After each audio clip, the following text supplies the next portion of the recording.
dramatis. Karena masih bakal immune dengan Mortal Coil dia nanti. Mortal Coil-nya pasti. Dan itulah tadi teman-teman BNN pick yang sudah dilakukan oleh kedua tim. Kita melihat adanya pertukaran hero, kita melihat adanya pergantian strategi, kita juga melihat adanya hero yang seharusnya di-ban tapi dilepas begitu saja oleh AP Brand. Apakah ini akan menjadi hal yang menguntungkan untuk Onyx Esports? Kita akan langsung melihat pertandingannya. Langsung aja, silakan Ranger Mas dan juga Cipi.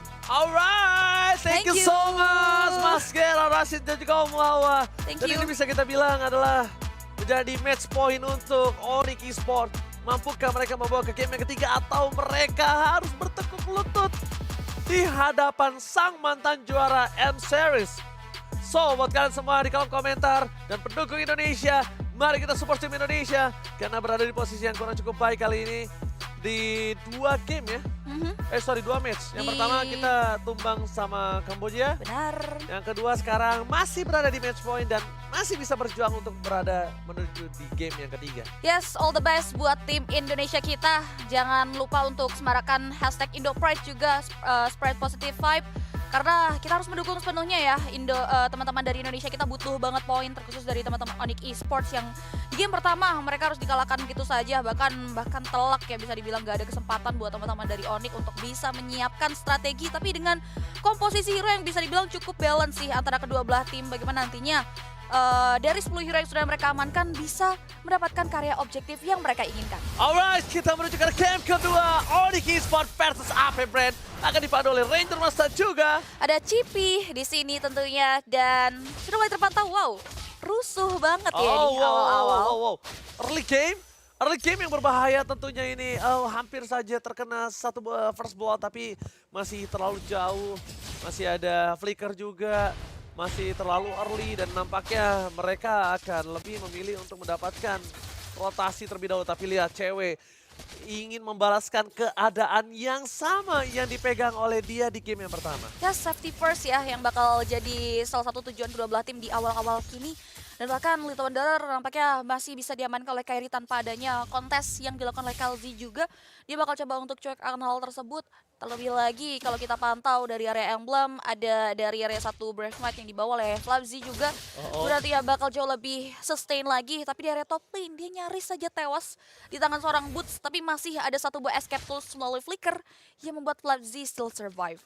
Tapi kalau misalnya dibilang adalah masih tidak adanya Thunderclap itu sih yang bikin dia selamat lebih tepatnya. Yep. Karena kalau tadi walaupun ada flicker sekalipun, tapi kalau Thunderclapnya udah available, ini berbahaya. Dan saat di depan sana coba di-all-in begitu saja level 4. Dan Suns bahkan untuk Retribution. First blood dipaksa oleh View. View membuat Suns kali ini berhasil kehilangan satu sosok flicker dan hilang di tempat tidak ada Suns ketika nanti mau arah Turtle. Agak sedikit terlambat setup yang dilakukan oleh para pasukan dari Onyx. Dan maka di arah top lane Boots ingin membalaskan solo pick off yang terjadi di game yang pertama terhadap seorang Fantasy. Tapi Ogwan stand by on position. Kyle TZ yang terlebih dahulu melakukan poking terhadap Turtle. Tapi di depan sana Boots memberikan satu efek Thunderclap yang udah siap dia lontarkan kepada para pasukan dari AP Brand. Di tengah sana Keyboy. Keyboy, berbahaya Keyboy. Seperempat darah telah dimiliki oleh seorang Keyboy yang tandanya Keyboy memilih untuk mundur. Tidak ada defense judgment untuk beberapa waktu. Dan kalau dipaksakan menuju ke arah Turtle, ini bisa dimanfaatkan dengan sangat baik oleh para pasukan dari AP Brand. Memaksa untuk fight, tidak ada power of Retribution. Di depan sana Kairi, kami dapatkan Retribution! Dan tangan dari Kairi. Mereka terlalu fokus terhadap teamfight dan bahkan Kairi kali ini berhasil mendapatkan Retribution dengan sangat baik. Yep. Balaskan kembali teamfight yang terjadi. Defense sebentar dikeluarkan. View udah tidak berdaya dan double kill. Decimate is hard point from Kairi. Yes, 2 point kill berhasil di-secure dengan ada satu buah objektif Turtle juga yang berhasil diamankan. Meanwhile di area bottom lane, ini menjadi satu pertarungan yang cukup sengit antara cewek dan juga Super Marco lagi dan lagi. Bahkan keduanya pun harus pulang untuk melakukan regenerasi HP karena keduanya nyaris saja tumbang. Tapi lihat, Tidal Revenge dibuka begitu saja di follow dengan satu final slash menampol tepat karya Keyboy di area purple buff. Guna melakukan observasi tapi justru dirinya yang harus tereliminasi. Yang membuat teman-teman dari AP Brand mereka mendapatkan satu buah keuntungan perolehan dari point kill. Tapi Onyx Esports mereka tidak mau terlalu gegabah. belum ada setup juga karena Keyboy terpick off di beberapa detik lalu.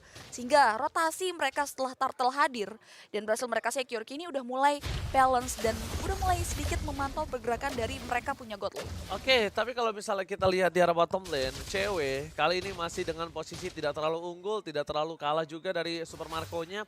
Tapi yang sudah dipastikan adalah Kairi mengungguli dari KLTZ. Kali ini Kairi mencoba untuk melakukan dominasi dari level ya, tapi ingat, masih ada defense judgment dari seorang Keyboy. Bakal coba ditarik, instant pick off terjadi, Kyle hilang begitu saja. Baru gak nyampe 2 detik saya sebutkan kalau udah ada Keyboy dengan defense judgment-nya. Dan ternyata KLTZ masih tambeng nampaknya di sana ya. Iya. Masih tambeng, Iya, masih benar-benar. nakal ya. Padahal informasi harusnya terlihat sih ada Keyboy di sana. One man standing lagi. Iya, dan bahkan Cewek? dari Super Marco di arah bottom lane nggak bisa melakukan defensif terhadap sosok seorang cewek. Terzoning sih. Dia udah di zoning, bukan hanya di zoning, di plating juga. Benar. Lebih memilih mengikhlaskan begitu saja posisi dari AP Brand terhadap turret di arah bottom lane yang dipecahkan under menit kelima. Terlalu high risk kalau tadi Super Marco mau berani maju karena perbedaan kuantitas juga ada 3 pemain Onyx yang berkumpul di sana. Sehingga di bawah menit kelima masih terbaut gold shield. Teman-teman dari Onyx Esports mendapatkan perolehan 1 buah objektif bangunan turret. Tapi Turtle kembali di posisi yang sama, bahkan sudah mulai start up, tapi Valve Z. Oke, FlyTZ berada di garis depan. Ogun membuka sedikit positioning. Tapi standby position Sun sekali ini memberikan damage yang udah mulai harus diperhatikan. Flash. Seorang Final Slash dikeluarkan, tapi lihat Bennett berhasil menangkap seorang FlyTZ.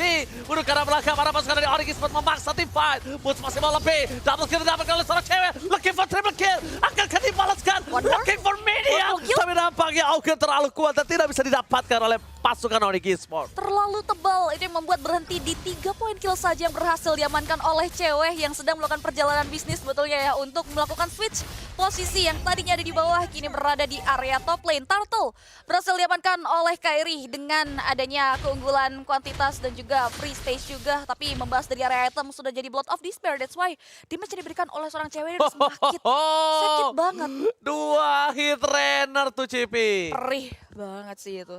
Dengan area BOD ini benar-benar tertunjang banget damage yang diberikan mengarah ke area Flabzi yang memang belum melakukan switch lane juga terhadap Super Marco.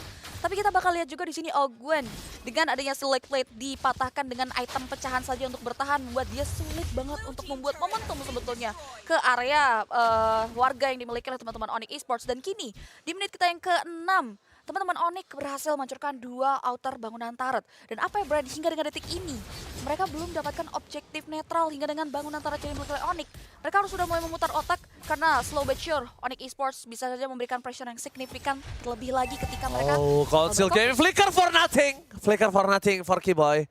Tidak ada yang bisa didapatkan di depan sana, sayang sekali. Keyboy harus merelakan satu flickernya untuk melakukan checking boost.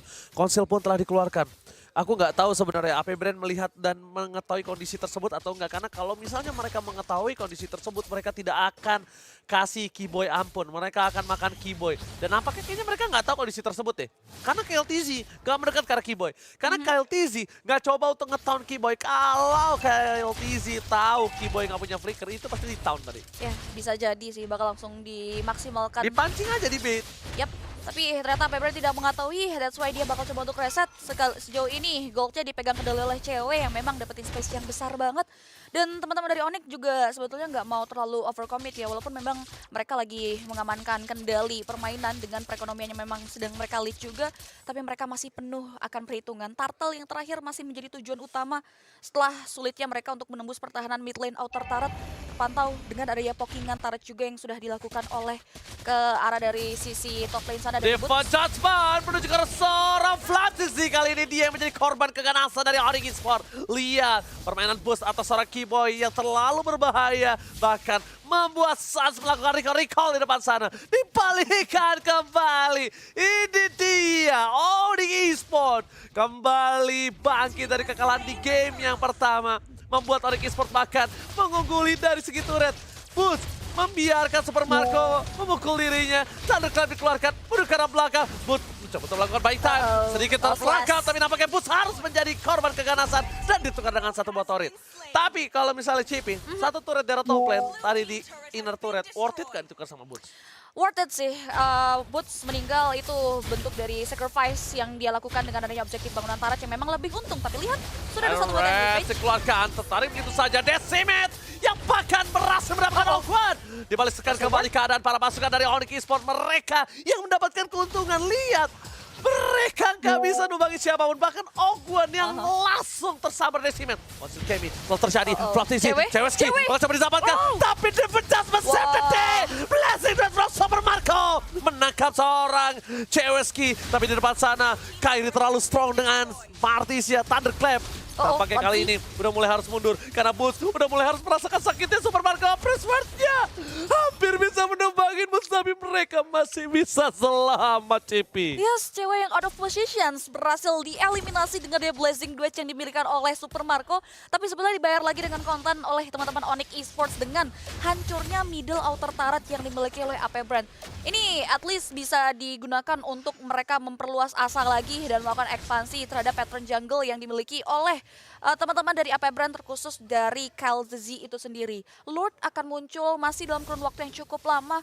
Hal ini bisa dilakukan oleh Onyx Esports untuk melakukan observasi lebih tepatnya dan juga bagaimana AP Brand fokus dengan permainan metode 4-1 sih. Karena Boots udah mulai merasakan juga menggugah fokus dan mendistract fokus dari teman-teman AP Brand juga untuk memanage laning jauh yang mereka miliki.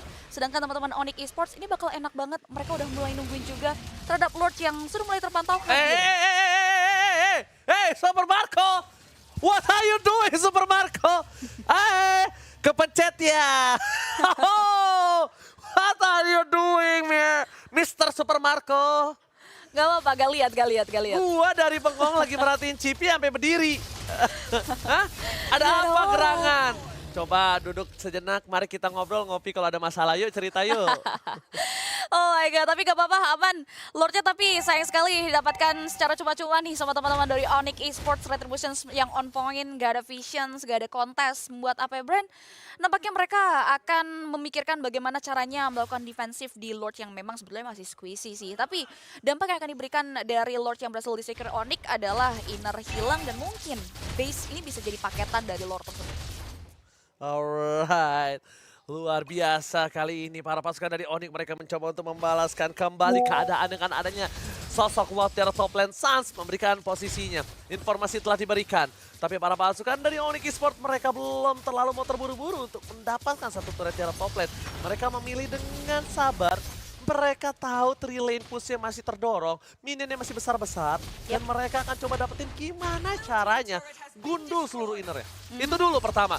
Karena Lordnya juga masih di bawah Lord 12, jadi tidak terlalu tidak terlalu Thank rugi. you lah ya. Tidak terlalu rugi kalau nggak dapetin best turret. Karena memang kalau gue pribadi, gue punya opini dan selalu gue pegang sampai sekarang.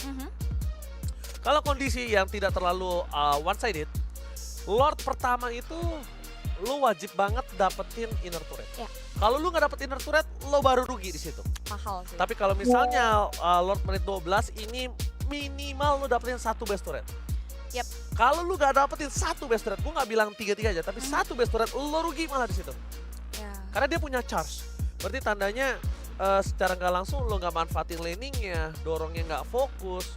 Walaupun notabene-nya musuh ada best turret minimal, itu setengah darah lah. 1/4 itu udah minimal banget. Ya, setuju sih. Ya takutnya misalnya gini, kita kan kondisinya kayak misalnya ada Parsha, ada Beatrix, terus misalnya jungler yang clear cepet pakai retri. Nah mungkin itu bisa menjadi inilah. Hambatan ya? Iya, toleransi. Kalau misalnya lo Lord 12, lo nggak dapet satu best turret. Tapi kalau misalnya kondisinya musuh seberang nggak ada high ground, Nggak ada clear cepat. Itu berbahaya. minimal harus bisa pecahin setengah base atau bahkan hancurin base ya. Kayak apa tuh? Setengah base turret. Kayak Brand, ini kan nggak terlalu high ground kalau misalnya dari seorang view. Dan sedangkan Cloud ini juga walaupun dia cepat clear minion atau bisa kita bilang attack speed-nya kuat, tapi dia nggak sekuat Beatrix untuk high ground defensif.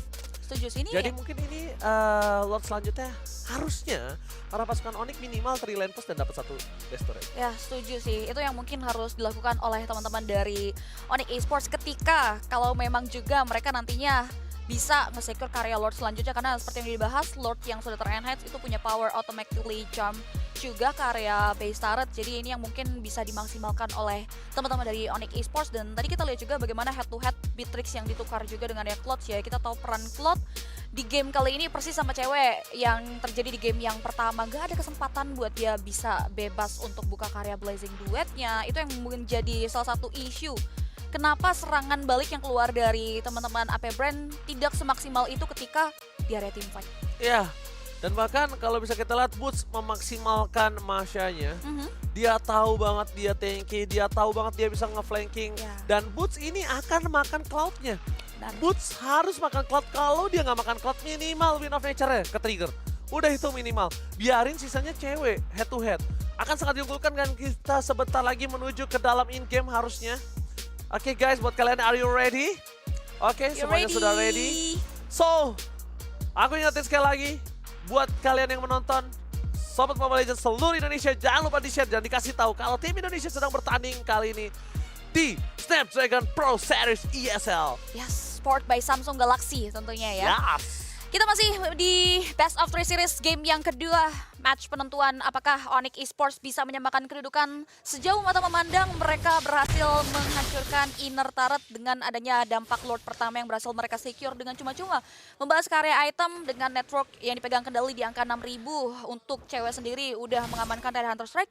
Malefic Roar setelah BOD menjadi item pertama yang tadi berhasil diamankan.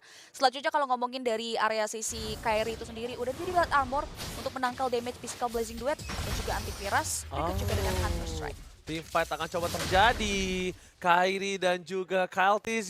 Dan di Jasmine berhasil ke Blood City. Kelang gagal di cover. Tapi lebih dapat Super Marco nggak bisa berbuat apa-apa. Taruh Rest telah dikeluarkan. Terperangkap. Tapi Kairi masih selamat. Dan bahkan para pasukan dari Onyx Esports. Mereka mendominasi. 2 point kill didapatkan. Decimate masih di tangan dari Kairi yang sudah cooldown sekarang. Para pasukan dari Onyx Esports mereka akan memaksa menuju ke arah base turret di tengah. Mendapatkan base turret dengan sangat mahal dan membuat mereka akan free ke Turtle atau Lord yang sudah besar nantinya. Turtle udah selesai, sekarang Lord. Udah nggak ada lagi objektif yang bisa diamankan oleh para pasukan dari AP Brand di tengah. Udah kosong merompong ompong tong. Dan fun fact-nya hingga dengan detik ini tidak ada objektif turret yang berhasil dihancurkan sebetulnya oleh teman-teman AP Brand. Dan ini dia nice move dari Keyboy dengan adanya penarikan Divine Judgment dan juga follow up datang dari cewek. Dan juga 4 pemain lainnya yang membuat Onyx Esports berhasil mengeliminasi 2 pemain PU yang mengaktifkan pasifnya. Membuat dia spawn lebih cepat. Tapi dengan adanya 2 pemain yang hilang dari AP Brand tadi akhirnya tanpa Lord, teman-teman Onyx Esports berhasil membobol karya 1 buah base mid lane pertahanan yang dimiliki oleh AP Brand. Dan Lord kali ini udah mulai dipantau, AP Brand nggak mau tinggal diam. Mereka bakal coba untuk maksain kontes harusnya dengan adanya setup posisi yang mereka lakukan di area Lord yang sudah ter-enhance. Boleh kontes, tapi mereka siap nggak kehilangan bottom turret mereka? Woods Gitu nakal aja. banget tuh. Iya, mereka siap nggak untuk kehilangan bottom turret? Tapi lihat Boots, informasi terdeteksi akan ada team fight 4 versus 5. Boots sudah kasih informasi kalau Cloud-nya di arah bottom lane. Kita bakal lihat apakah Cloud-nya akan sigap untuk membantu team fight. Tapi Keyboy sengaja memberikan dirinya untuk tertarik. Dan Sans dia tidak mau rugi. Kali ini Kurt Altar juga dipegang oleh tim Oni. Sama-sama punya power untuk team fight. Utility sama-sama power. Tapi Keyboy sebentar lagi punya flicker. Apakah Brand sudah mengkalkulate itu? Apakah Brand sudah hafal dengan menit di mana Keyboy udah punya flicker? Tapi nampaknya Council Gaming telah terjadi. Sans memilih untuk mundur ke arah belakang dan Kairi yang menjadi tolak punggung keluarga dari Onyx Esports akan berada di garis depan. Bakal coba terpoki Keyboy dipecat terhadap Son of Bradin. Masih selamatkan Pew. Tapi di depan sana Sans memberikan counter yang setidaknya membuat Kairi mendapatkan captaincy. 2 point kill didapatkan. 1 untuk 1. Dan double kill. Kairi masih mau lebih. Triple kill. Game for Mania. This is it. Kairi Mania. Berniak. Onyx Esports kali ini mereka berhasil mendapatkan Maniac, dibalaskan Maniac, Maniac dibalas Maniac. Cakep. Nggak pantun. Oh enggak ya, Nggak. sorry. Dan dengan adanya 4 pemain dari AP Brand yang tumbang, Lord terbuka lebar untuk teman-teman dari Onyx Esports. tanpa ada gangguan yang berarti dan bahkan dua pemain yang tersisa, dua pemain yang masih aktif dari AP Brand pun memilih untuk berada di zona nyaman mereka. Melakukan cleaning service menjadi salah satu tujuan utama tentunya karena mereka berada di posisi yang sangat-sangat tidak diuntungkan. Damage leaderboard kita dipegang kendali oleh Suns tentunya. Benar-benar gila Suns karena damage yang dia berikan, terror effect ini mempersulit Owen juga. Berikut juga dengan adanya Kalzi untuk bisa menjadi badan dan juga memberikan setup momentum melalui Tyrant range dan juga Tyrant revenge yang dimiliki oleh seorang Owen. Dan kini teman-teman dari AP Brand mereka di press berada di area teras rumah di comfort zone yang mereka miliki, sedangkan Onyx Esports mereka bakal coba untuk majuin karya Tree Landing Fuse 2 Plotter Wave Minion bakal langsung berjalan beriringan bersamaan dengan adanya satu member yang berhasil mereka secure dengan cuma-cuma, which is Lord yang bakal kembali berjalan di garis lurus mid lane laning phase yang dimiliki oleh pemain-pemain dari AP Brand. Oke, tidak didorong tengahnya karena mereka ingin mendapatkan 15-41. Berhasil nggak ya dapat 15? Oh, berhasil. Mereka berhasil mendapatkan menuju ke dalam 15-41. Tandanya Super Minion masih bergerak kembali dengan sangat besar dan sedang penumpukan minion di dua lane membuat mereka memastikan base turret didapatkan dengan pasti. Dan harusnya para pasukan dari Onyx Esports mereka akan siap untuk melakukan penculikan karena Keyboy udah bisa melakukan flanking. Dan ini Keyboy, biasanya gameplay Keyboy dia akan nempel ke tembok ke kiri, dia akan coba tarik satu, damage just berhasil didapatkan dan bahkan masih ada Kurtaltar di bawah Kurtaltar, satu sosok Latency hilang, Thunderclap is real. Kairi masih coba untuk selamat, tapi Super Marco dengan adanya Wind of Nature men-shutdown Kairi, dipukul mundur. Onyx Esports gagal melakukan endgame kali ini. Yes, Flopsy tukar dengan ada Kairi dengan yang satu buah damage terakhir yang keluar dari seorang Super Marco dan nampaknya AP Brand menolak untuk dikalahkan, masih memperkuat barisan pertahanan yang mereka miliki dari high ground dan bahkan mereka bakal keluar. Kok mereka dari comfort maksa zone untuk melakukan invite jungle ya? Mereka berkumpul semua tuh, berada di arah sungai. Oh enggak, mereka nggak jadi invite Cancel jungle, lagi. mereka meng-cancel, mereka memikirkan High kalau risk. high risk banget, lihat di arah topnya terdorong. Mungkin kasusnya kalau misalnya topnya tidak terdorong, dan mungkin juga di arah topnya minion yang berada di arah tengah, itu masih oke. Dan World Advantage kita mendapatkan 14.000 turret damage yang mahal banget, yang benar-benar bisa diuntungkan oleh para pasukan dari Onyx. Mereka membalikan semua keadaan langsung seketika begitu saja. Yap, benar, dengan damage yang luar biasa dihasilkan dari Lord yang berhasil dimaksimalkan. Onyx Esports ternyata masih belum bisa untuk melakukan one strike push juga. Tapi kita bakal lihat juga dari item build yang sudah mulai terlihat di menit-menit krusial kali ini. Ngomongin dari area Cloud udah jadi golden staff. Bola Vicror, Athena Shield masih cukup respect dengan damage yang keluar dari seorang Suns. Dan bahkan adanya Carson Sight dan juga Demon Hunter Sword itu yang membuat damage yang masuk ke area pertahanan tubuh dari Kairi dan juga Kibo yang selalu berada di depan. Berikut juga dengan Boots itu udah mulai terasa perih sebetulnya. 4 detik menuju Lord. Yang jadi pertanyaan apakah mereka bakal coba untuk maksain kontes kah? Mereka sih harusnya kontes, tapi satu hal yang mungkin win condition yang bikin dari Onyx Esports adalah gimana caranya Suns bisa ngambil sosok dari Kurtaltar. Iya. Dan sedangkan Keyboy bisa makan Super Marco. Kalau misalnya seperti tadi lagi, Flatlizzy yang akan menjadi pilihan utama, ini agak cukup berat menurut gue pribadi. Oke. Dan kalau dari AP Brand, winning condition adalah gimana caranya dia clear cepat, dia hanya bisa mancing, maksimalin cloud-nya untuk clear di mid dan juga bottom, dan view tidak boleh muncul di map dekat dengan Sun supaya Kurtaltarnya tidak bisa dicuri. Oke, Itu yang bisa dia pegang sekarang.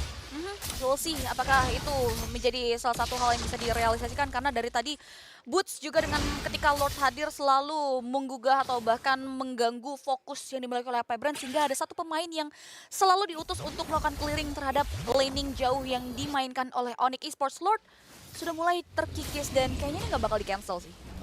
Kalau tidak di-cancel, tandanya mereka akan dapetin Lord dengan team fight 3-4.